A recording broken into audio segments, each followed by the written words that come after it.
Balloon busting is big news in the 21st century. Who'd have thunk it? Now, my mind immediately went back to the first air war, the Great War, the war to end all, and all those great World War I aviation games going back to Richthofen's War, Fight in the Skies, Dawn Patrol, Blue Max, and again, Richthofen's War. I mean, I've gone through so many copies of that baby.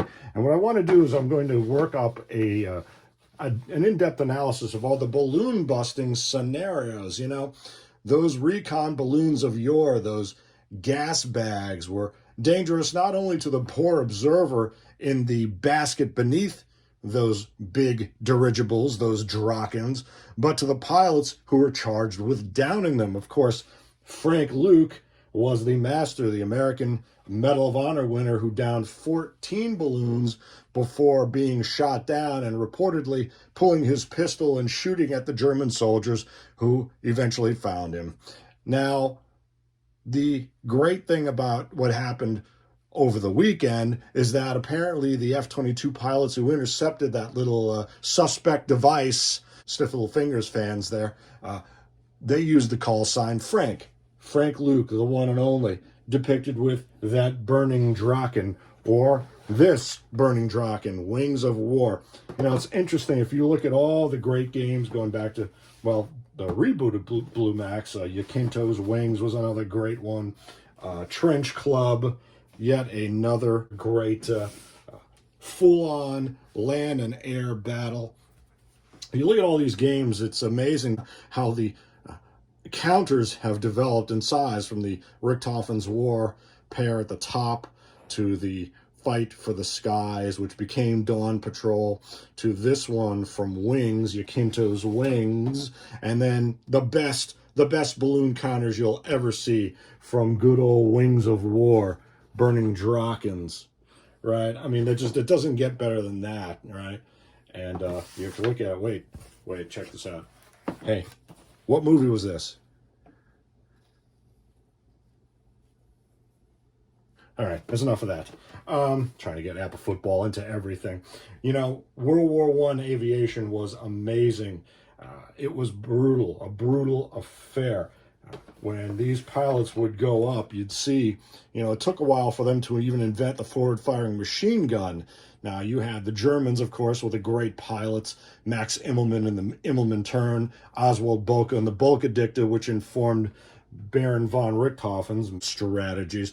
But before they even mounted machine guns in the planes, these poor guys would bring their own firearms, bricks, rocks, grappling hooks, and try to rip the other planes out of the sky. Okay, and then they invented the forward-firing machine guns. In fact, it was the Germans who invented the forward-firing machine gun with something called the interrupter gear, and that interrupter gear was basically a cam that would stop the forward-firing Spandau machine guns when the propeller blade was in front of the barrels. Now, prior to that, some planes, some makers would try to fit these metal plates or blades to the propellers to deflect the bullets.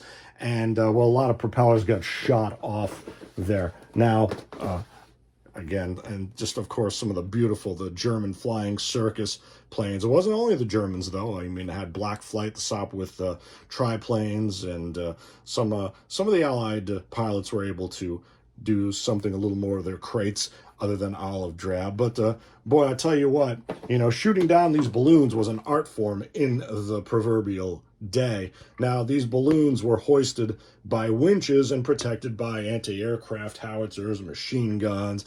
They'd be hoisted, and you could look for miles, observe troop movements and artillery and all that good stuff.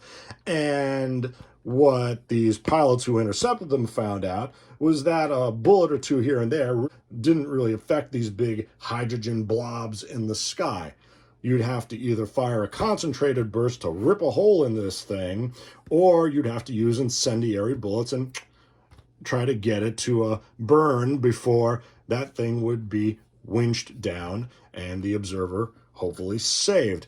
Now, all these games have a method for determining whether you're using incendiary or non-incendiary ammunition, and basically what the sphere of hexes is, or your altitude, and what damage you might sustain if you get too close. Use the incendiary, score that direct hit on all that hydrogen, and you and your wood and canvas crate go up with the ship, as it were.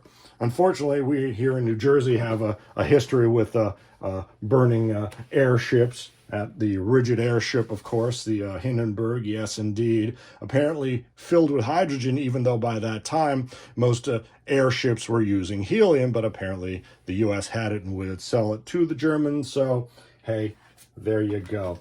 That's it. We'll take a look through all these rules. I did one cursory video with it, but it's a little long-winded, so I thought I'd just check in here with it and say, yeah, we're working on that.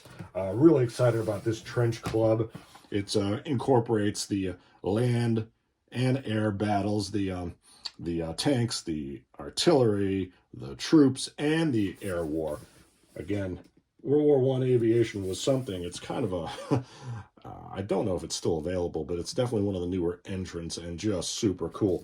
But seriously, the Wings of War franchise out of Italy was one of the best things ever, with all those collectible planes and those big old Drakens. Stay tuned for more balloon busting news.